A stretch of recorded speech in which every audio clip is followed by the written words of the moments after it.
आ, आ, आज इतनी पेट में क्यों दर्द हो रही है? सुबह हो चुकी थी, लाली की नींद भी खुल चुकी थी, लेकिन आज लाली के पेट में काफी दर्द हो रहा था। उसे स्कूल जाने का एकदम मन नहीं था। अरे लाली, लाली, अभी तक तैयार नहीं हुई है। घर का काम कितना बाकी है, कब उठेगी? जल्दी उठ। अरे माँ, आज स्कूल जाने का मन नहीं कर रहा है, पेट काफी दुख रहा है। ये सुनकर लाली की माँ चंद्रमुखी वहाँ पहुँच जाती है। अरे लाली, अभी तक सो के नहीं उठी है, घर का कितना सारा काम बाकी है, ऊपर से स्कूल के लिए भी तैयार नहीं हुई है। अभी तेरी दोस्त आ जाएगी, जल्दी जा उठ और तैयार हो जल्दी से। उससे पहले मेरे लिए एक कप चाय बना के लेके आ। अरे माँ, आज पेट में काफी दर्द हो रही है, आज स्कूल नहीं जाती हूँ। क्या ये रोज रोज का बहाना नहीं चलेगा? एक काम कर, स्कूल नहीं जाना है तो मत जा, लेकिन उठकर घर का सारा काम कर। लेकिन माँ, काफी दर्द हो रही है, थोड़ी सी सोने दो ना। ये बहाना मेरे सामने नहीं चलेगा। अब जल्दी से उठती है कि दो तमाचा लगा के उठाऊं? उठ जल्दी से और जा, मेरे लिए जल्दी से चाय बना के लेके आ। चंद्रमुखी लाली की सौतेली माँ थी। लाली को न चाहते हुए भी उठना पड़ता है। वो उठकर वहाँ से जाने लगती है। तभी अचानक से चंद्रमुखी की नजर बिस्तर पर पड़ती है। बिस्तर पर दाग लगे हुए थे। वो घुरकर लाली की तरफ देखती है तो लाली के कपड़ों में भी दाग लगे हुए थे। ये देखकर, अरे लाली, लाली, तुझे पीरियड्स आए हैं क्या? ये क्या होता है माँ? अपने कपड़ों में देख, लाल लाल दाग लगे हुए हैं। यहाँ बिस्तर पे भी लगा दिए, पूरा बिस्तर धोना पड़ेगा। लाली दाग देखकर थोड़ी सी डर जाती है। अरे माँ, मैंने कुछ नहीं किया, ये मैंने नहीं किया। नहीं पता कैसे लग गए, मुझे नहीं पता। हाँ हाँ, मुझे पता है तूने नहीं किया है, लेकिन तेरी उम्र हो गई है अब शादी देने लायक, इसीलिए तो ये पीरियड्स आ गए। अब जल्द से जल्द तेरे हाथ पीले करने होंगे। एक काम कर, जल्दी से आ, ये बिस्तर साफ कर और कपड़े साफ करके आ। लाली वहाँ से चली जाती है। इधर चंद्रमुखी सोचती है, अरे इसे तो पीरियड्स आ गए, अब जल्द से जल्द इसके हाथ पीले करके इस घर से विदा करना होगा। अभी ये झंझट मेरे सर से दूर होगा। दूसरे रोज ही लाली की माँ चंद्रमुखी मंदिर पहुँच जाती है। अरे पंडित जी, नमस्कार नमस्कार। अरे नमस्कार, कहिए क्या बात है? अरे पंडित जी, आपके पास तो बहुत अच्छे अच्छे रिश्ते होते हैं, तो मेरी बेटी के लिए भी एक अच्छा सा रिश्ता देख दीजिए ना जल्दी से। अच्छा ठीक है, लेकिन आपकी बेटी तो अभी छोटी है ना? अरे पंडित जी, कोई छोटी वोटी नहीं है, बड़ी हो गई है, उसे तो अब पीरियड्स भी आने लगे हैं। मैं चाहती हूँ जल्द से उसकी शादी दे दूँ और मैं शांति प्रदान करूँ। एक रिश्ता तो है, बहुत अच्छा लड़का है, काफी अच्छा कमाता भी है, लेकिन वो इस लड़की को पसंद करेगा कि नहीं ये नहीं पता। अरे पंडित जी, जैसे भी हो करके देखिए ना, उस लड़के से बात करके अगर शादी हो गई तो मैं तो धन्य हो जाऊंगी। ठीक है, मैं कोशिश करता हूँ उससे बात करने की। पीरियड्स आने की वजह से चंद्रमुखी लाली को स्कूल भी छुड़वा देती है और घर के सारे काम करवाती है। ये लो माँ नाश्ता। हाँ चल ठीक है, एक काम कर, ये देख झाड़ू, झाड़ू दे जल्दी से आंगन को, कितना गंदगी हो गया है। और तू थोड़ा सा ध्यान भी नहीं देती, अब तो स्कूल भी नहीं जाती, तो घर में क्या करती है दिन भर बैठे बैठे? जल्दी से झाड़ू दे, फिर खाना भी बैठाना है। ऐसे ही चंद्रमुखी अपनी सौतेली बेटी लाली से घर का सारा काम करवाती है, एक नौकरानी के भांति। चंद्रमुखी लाली की शादी उससे दुगुने एक आदमी के साथ करा देती है, करण, जो कि एक अच्छे कंपनी में काम करता था, लेकिन उसकी माँ की काफी तबीयत खराब थी और उसकी माँ के कुछ होने से पहले ही वो शादी करना चाहता था, जिस कारण वो इस शादी के लिए राजी हो जाता है और करण और लाली की शादी हो जाती है। इस शादी से चंद्रमुखी काफी खुश होती है। आज लाली और करण की शादी की सुहागरात थी। लाली कमरे में हाथ में दूध का गिलास लिए बैठे अपने पति करण का इंतजार कर रही थी। तभी वहाँ पर करण आता है। लाली थोड़ी सी डरी हुई थी। अरे लाली, लाली थोड़ी सी हड़बड़ा जाती है और हाथ से दूध का गिलास गिर पड़ता है। जैसे दूध का गिलास गिरता है, लाली रोने लगती है डर से।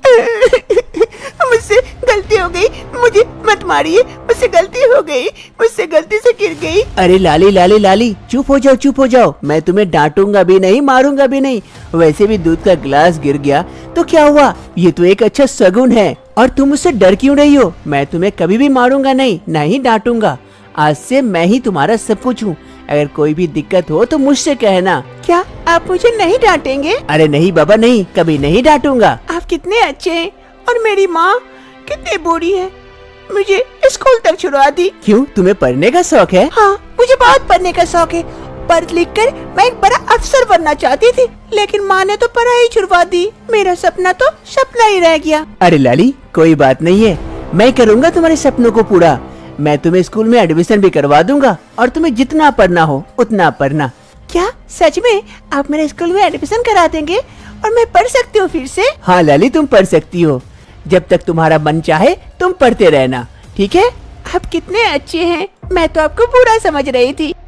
लाली का पति करण लाली को स्कूल में एडमिशन करा देते हैं।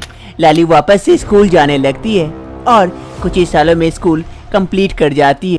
फिर लाली का दाखिला एक बड़े से कॉलेज में करवा देते हैं। अब लाली काफी मन लगाकर अपना कॉलेज कंप्लीट करती है। लाली का पति करण लाली का खूब सपोर्ट करता है। लाली अपना आगे की पढ़ाई एक हॉस्टल में रहकर पूरी करती है, अपने पति से दूर। काफी दिनों के बाद लाली घर आती है और अपने पति को आवाज लगाती है, करण, करण, कहाँ है आप? करण। लाली की आवाज सुन करण दौड़े दौड़े घर के बाहर आता है। आकर लाली को देखकर करण काफी खुश होता है। अरे लाली, तुम आ गई। लाली, तुम्हें पता नहीं है कि मैं तुम्हें देखकर कितना खुश हूँ। आज मैं भी बहुत खुश हूँ करण। मैं किस मुंह से आपका धन्यवाद करूँ, मैं समझ नहीं पा रही हूँ। आज अगर आप नहीं होते तो शायद मैं इस मुकाम पर कभी सपने में भी नहीं सोच सकती थी कि मैं कभी कलेक्टर बनूंगी। अरे लाली, तुम आज कलेक्टर बन गई, तुम्हारा सपना पूरा हो गया। बस मैं तो यही चाहता था कि तुम्हारा सपना मैं पूरा करूं जैसे भी हो करके। आज तुम खुश हो, इससे ज्यादा खुशी की बात और मेरे लिए क्या हो सकती है। इंसान अगर मन में ठान ले तो वो कुछ न कुछ कर दिखाता है। और अगर उसके पास आपके जैसा प्यार करने वाला पति हो और सपोर्ट करने वाला पति, तो रास्ता आसान हो जाता है। मुझे आप मिले, आपको पाकर मैं बहुत खुश हूँ। लाली का सपना पूरा हो जाता है। वो अफसर बनना चाहती थी, सपने में देखती थी, आज उसका सपना पूरा हो जाता है। लाली अब करण के साथ इस घर में काफी खुशी खुशी रहने लगती है। अरे चाची, चाची कहाँ है? जल्दी करिए ना। अरे मुस्कान, आ गई तुम? कितनी देर कर दी, कब से तेरी राह देख रही थी। अरे क्या करूँ चाची, प्रेशर ही नहीं आ रहा था तो कैसे आती। अब बताइए कहाँ करना है? अरे मुस्कान, यही कर दे, यही कर दे। तेरे सोच अनमोल है, इसे मिलना ही बहुत मुश्किल है। यही सामने में कर दे। ठीक है, जैसी आपकी मर्जी। फिर मुस्कान आती है और चाची के घर में बीच में ही बैठकर शौच करने लगती है। अरे चाची, हो गया काम। अब लाइए, मेरा पेमेंट जल्दी दीजिए, दूसरे घर को भी जाना है। अरे हाँ हाँ, देती हूँ, ये ले तेरा पेमेंट। अरे मुस्कान, इसमें से निकलेगा क्या? अरे चाची, ये तो आपकी किस्मत पर निर्भर करता है, मैं कैसे जानूं? मैं चलती हूँ। मुस्कान पैसे लेकर वहाँ से चली जाती है और चाची एक लकड़ी लेके आती है और मुस्कान के शौच को लकड़ी से इधर उधर हिलाने डुलाने लगती है। अरे कहाँ गया, मिल क्यों नहीं रहा है? मेरी फूटी किस्मत है क्या आज भी? आखिर चाची मुस्कान के शौच में क्या ढूंढने की कोशिश कर रही थी और मुस्कान सबके घर जा जाकर शौच क्यों कर रही थी, जानने के लिए कुछ समय पहले चलते हैं। कुछ समय पहले की बात है। मुस्कान को खाने का बड़ा ही शौक था। वो खुद बनाती थी और खाते रहती थी, लेकिन इसके साथ ही खाते खाते उसका पेट भी खराब हो जाता था। तो वो टेबल में बैठकर खाना खाती और पीछे से छोड़ते रहती थी, यानी कि शौच भी कर देती थी। एक रोज मुस्कान टेबल में बैठकर अंडा बना रही थी और आमलेट खा रही थी। तभी उसकी सास चुपके दरवाजे के पीछे से देखती है। अरे रुक बहू, तू यही करती है, हर रोज कुछ न कुछ खा कर अपना पेट खराब करती है और पूरे घर में शौच करते फिरती है। इससे हम परेशान हो गए। आज तो रंगे हाथों पकड़ूंगी, तुझे छोड़ूंगी नहीं। इधर मुस्कान टेबल में बैठकर आमलेट खा रही थी और उसकी शौच निकल पड़ती है। मुस्कान की सास रजनी देवी गुस्से से अंदर आती है। अरे रुक बहू, मैं तुझे आज नहीं छोड़ूंगी। किचन में घुसते ही रजनी देवी का पैर शौच में पड़ता है और फिसल के वो वहीं पर गिर पड़ती है। आगे मैया गे, कमर टूट गया रे। अरे बहू, तू एक दिन मुझे ऊपर पहुंचा के छोड़ेगी। अरे बहू, ये क्या कर दी रे, पूरे रसोई में शौच कर करके घिना दी। ची ची ची ची ची, अब क्या होगा? पहले मेरे कमर, अरे मुझे उठा रे। अरे माँ जी, इसलिए तो कहती हूँ चुपके मत आया कीजिए और मुझ पर नजर मत रखा कीजिए। ऊपर वाले सब कुछ देख रहे हैं। अब चलिए कमरे में लेके चलती हूँ। ऐसे ही एक सुबह सास रजनी देवी सोई हुई थी, तभी उसकी बहू मुस्कान आती है चाय लेकर। माँ जी, ये लीजिए, चाय पी लीजिए। अरे हाँ बहू, यहाँ रख दे, मैं बाद में पी लूंगी। ठीक है, रख देती हूँ, याद करके पी लीजिएगा। मैं चलती हूँ। अरे मेरे पेट में थोड़ा सा गड़बड़ी लग रही है। आहा, शांति हो गई, अब चलती हूँ। मुस्कान जाते जाते वहाँ शौच कर देती है और वहाँ से चली जाती है। कुछ देर बाद रजनी देवी की नींद खुलती है। अरे बड़ी जोर की शौच आई है, पहले बाथरूम होके आती हूँ, फिर चाय पीऊंगी, जल्दी जाती हूँ। रजनी देवी जल्दी जल्दी से बाथरूम की ओर जाने वाली होती है कि अचानक से उसकी पैर मुस्कान के शौच पर पड़ती है और वो फिसल जाती है और गिर पड़ती है। आगे मैया गे, टूट गई रे कमर, लगता है मेरी शौच भी यहीं हो गई। अरे बहू, ये क्या कर दी रे, कहाँ है, मुझे उठा। मुस्कान तो वहाँ नहीं पहुँचती है। रजनी देवी धीरे धीरे अपने से उठती है। रजनी देवी के शरीर पे पूरी तरह से शौच लग चुके थे। अरे आज उसकी एक तरफ या मेरी, आज तो उसे नहीं छोड़ूंगी, इस घर से निकाल के रहूंगी। इस हगोरी बहू को पूरे घर में सिर्फ हगते रहती है और मैं एक दिन उलट जाऊंगी इसके चक्कर में। नहीं, आज ही कुछ करना होगा, देखती हूँ। अरे बहू, कहाँ है रे? रजनी देवी गुस्से से मुस्कान को ढूंढने के लिए जाती है। इधर मुस्कान लॉलीपॉप खाते खाते आ रही थी। बड़े मजेदार है। इधर रजनी देवी गुस्से से अपनी बहू को डांटने के लिए घर से बाहर जैसे निकलती है, उसका पैर फिर से शौच पर गिरती है और वो वहीं पर धड़ाम से गिर पड़ती है। आगे भैया गे, आज तो मेरी कमर गई, आज तो मैं बहू को नहीं छोड़ूंगी, घर से निकाल के रहूंगी। कहाँ गई रे? अरे मुस्कान बहू, कहाँ है रे तू? मुस्कान लॉलीपॉप खाते खाते अपने सास के पास पहुँचती है। हाँ माँ जी, कहिए क्या हुआ? तुझे दिखाई नहीं देता? घर में हग के रखी है, बाहर हग दी है और मैं गिर के हालत खराब हो गई है। मैं तो ऊपर पहुंच जाऊंगी ऐसे। तुझे और इस घर में रहने की कोई आवश्यकता नहीं है, निकल जा हमारे घर से। दोबारा इस घर में घुसने की कोशिश मत करना। दिन भर खाते रहती है और पूरे घर में हगते रहती है। मेरे घर को लगता है शौचालय बना दी है। अरे माँ जी, ये क्या कह रहे? मुझे घर से निकाल रहे? कहाँ जाऊंगी मैं माँ जी? इस घर छोड़कर और मैं कहीं रह नहीं सकती। कहाँ रहूंगी? जहाँ रहना है वहाँ रह, जहन्नम में चली जा, डूब के मर जा, लेकिन इस घर कभी मत आना दोबारा। देखिए तो टांगे तोड़ दूंगे तेरी। निकल जा यहाँ से, दूर हो जा मेरी नजरों से। ये कहते हुए रजनी देवी अपने घर के अंदर घुस जाती है और इधर मुस्कान, अरे ये क्या, माँ जी ने मुझे घर से निकाल दिया। ये सोच से मैं भी परेशान हो गई हूँ, जिस कारण आज मुझे ये घर भी नहीं रहा। अब मैं क्या करूँ? इस जिंदगी का क्या फायदा? मुस्कान के लिए ये घर का दरवाजा हमेशा के लिए बंद हो चुका था।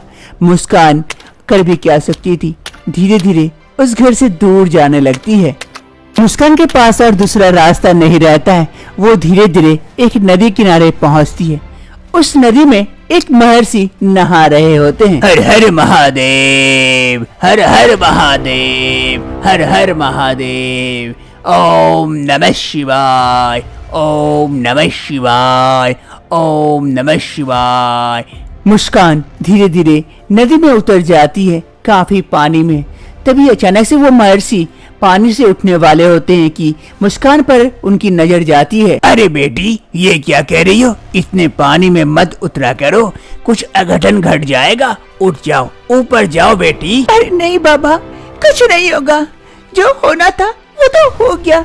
अब मैं इस पानी में समा जाना चाहती हूँ। मैं जिंदगी से परेशान हो चुकी हूँ। अरे नहीं बेटी नहीं, ये जिंदगी अनमोल है, ऐसे तुम व्यर्थ नहीं कर सकती। आखिर बात क्या है मुझे बताओ, हो सकता है मैं कोई समाधान निकाल दूं बेटी। अरे नहीं बाबा, इसका कोई समाधान नहीं है। अब मुझे जाने दीजिए, मत रोकिए। अरे नहीं नहीं नहीं, मैं समस्या सुने बिना ऐसे कैसे जाने दे दूं? पहले समस्या तो बताओ, देखता हूँ मैं क्या कर सकता हूँ। ठीक है, अगर सुनना ही है तो सुनिए। फिर मुस्कान उस महर्षि को अपनी सारी बातें बताती है, किस प्रकार से शौच उसका परेशानी की वजह बन चुका है और उसे आज घर से भी निकलना पड़ा उसी शौच के कारण। वो महर्षि मुस्कान की बातें सुनते हैं और कुछ देर सोचने के बाद कहते हैं, अरे बस बेटी, इतनी सी बात के लिए तुम इतना बड़ा काम करने जा रही थी? अरे बाबा, अब कोई और उपाय नहीं है, क्या करूं बताइए? आप ही कोई समाधान बताइए बाबा। अब जा बेटी, समाधान निकल आया। आज मेरा तपोबल काम आएगा। आज मैं तुझे एक वरदान देता हूँ। जा बेटी जा, जिस सोच के कारण सभी कोई तुझे दूर भगाते थे, उसी सोच को अब लेने के लिए तुझे अपने पास बुलाएंगे। उसी सोच के कारण सभी तुझे प्यार करेंगे, तेरी सास भी। ये कैसे हो सकता है बाबा?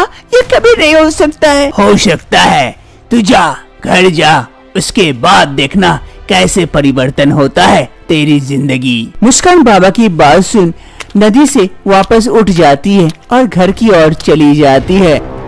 मुस्कान की सास रजनी देवी घर में बैठी हुई थी, तभी वहाँ पर मुस्कान पहुँचती है।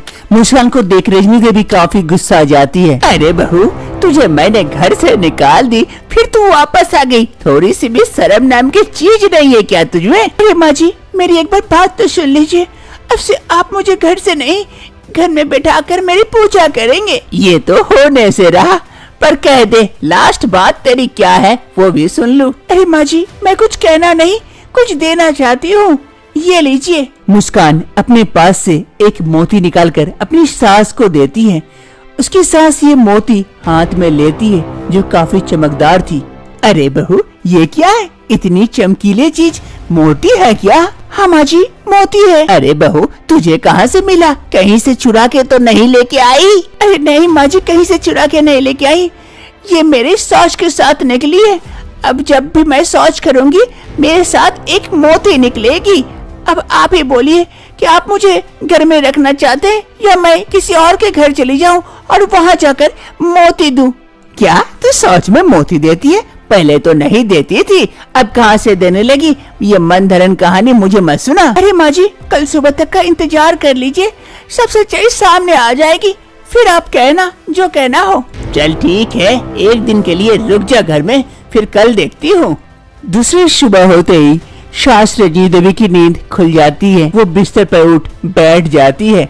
तभी मुस्कान दौड़ते दौड़ते पहुँचती है वहाँ। माँ जी, माँ जी, माँ जी, बड़ी जोर की शौच लगी है, शौच लगी है। मुस्कान आकर बीच में ही शौच कर देती है। अरे अरे, सुबह सुबह क्या दिखा दी, सामने शौच कर दी। जी जी जी। अरे माँ जी, शौच क्यों? अच्छा से शौच को देखिए, फिर कहना कि ये शौच अच्छा है सुबह के लिए या खराब। अरे हाँ, वही देखना बाकी है, रुक देखती हूँ। फिर रजनी देवी जाकर एक लकड़ी लेके आती है और मुस्कान के शौच को धीरे धीरे हटाती है। तभी सच में उसमें से एक सफेद जैसा कुछ बाहर निकल आता है जो काफी चमकदार था। ये देखकर रजनी देवी समझ जाती है कि मुस्कान सच कह रही थी, झूठ नहीं। अरे बहू, सच में तू मोती देती है बहू, तुझे कहीं जाने की आवश्यकता नहीं है, मेरे घर में ही रहना। अब देख, ऐसे शौच करेगी तो किसी को भी तो बुरा लगेगा ना, लेकिन तू अब से कहीं भी शौच करना पहले मुझे बुला देना, मैं वहाँ लकड़ी लेके पहुँचे रहूंगी और मोती चुनूंगी, मेरी प्यारी बहू। अब से सास रजनी देवी मुस्कान से खुश हो जाती है क्योंकि उसकी बहू अब मोती जो देने लगी थी। अब उसकी बहू जहाँ भी शौच करे सास गुस्साती नहीं है, लकड़ी लेकर पहुँच जाती है और मोती निकालती है। ऐसे धीरे धीरे वक्त बीतता है। वक्त बीतने के साथ साथ ये बात छुपी नहीं रहती है कि मुस्कान मोती देती है, पूरे गांव में फैल जाती है और एक रोज सभी गांव वाले मुस्कान के घर के बाहर पहुंच जाते हैं। अरे दीदी, आपकी बहू तो मोती देती है, मोती। कभी हमारे घर में भी हगने के लिए भेजिए, हमें भी तो मोती मिले।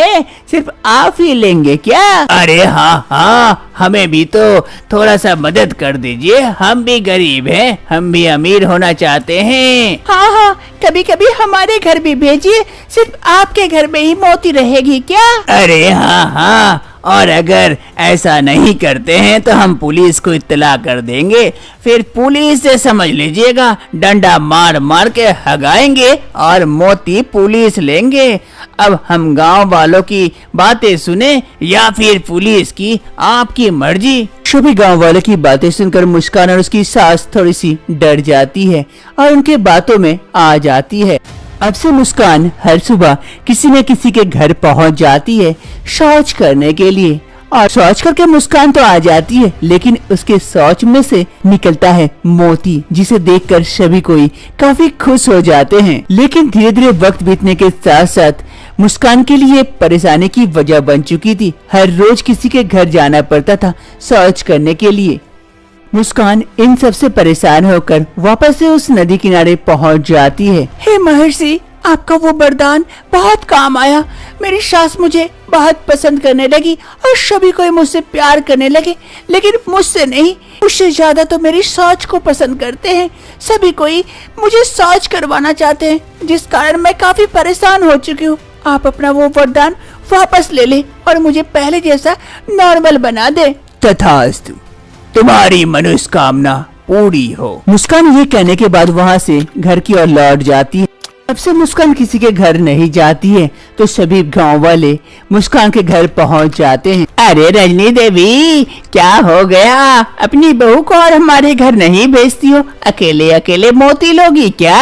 अरे नहीं नहीं, अब हमारी बहू और मोती नहीं देती है, इसीलिए तो आपके घर नहीं जाती है। अरे चाची, झूठ क्यों कह रहे? बोलिए ना, हमें मोती नहीं देना है, इसीलिए तो। हमें विश्वास नहीं है आपके बातों पर। यहाँ पर शौच करवाइए तब विश्वास होगी। अरे हाँ हाँ, यहाँ पर शौच करवाओ उसे, फिर हम देखेंगे कि मोती निकलती है या नहीं। अरे लेकिन इसे शौच आएगी तब तो करेगी। अरे रजनी देवी, और बहाना मत करो। अरे माँ जी, रुक जाइए, मुझे शौच आई है, आप लोग मोती चुन लेना, मैं शौच करके आती हूँ। फिर मुस्कान बाहर आती है और वहाँ पर शौच करती है और मुस्कान वहाँ से हट जाती है, लेकिन बाहर तीन औरतें पागल की तरह उसके शौच पर टूट पड़ती है मोती लेने के लिए, लेकिन मोती तो नहीं मिलती है, लेकिन शौच पूरे शरीर में तीनों के लग जाते हैं। अरे सची कह रही थी, मोती और नहीं देती, लग रहा है हमारे तो शरीर गंदे हो गए। छी छी, महक रहे, मुझे नहाना पड़ेगा, चलती हो। अरे हाँ, सही कह रही थी, और मोती नहीं देती है, लगता है स्टॉक खत्म हो गया। ये कहते कहते सारी औरतें वहाँ से चली जाती है। इधर मुस्कान और मोती नहीं देती है, लेकिन रजनी देवी अब मुस्कान से प्यार करने लगी थी। अब उसके शौच से और कोई दिक्कत नहीं थी। दोनों अब खुशी खुशी आगे की जिंदगी बिताने लगते हैं।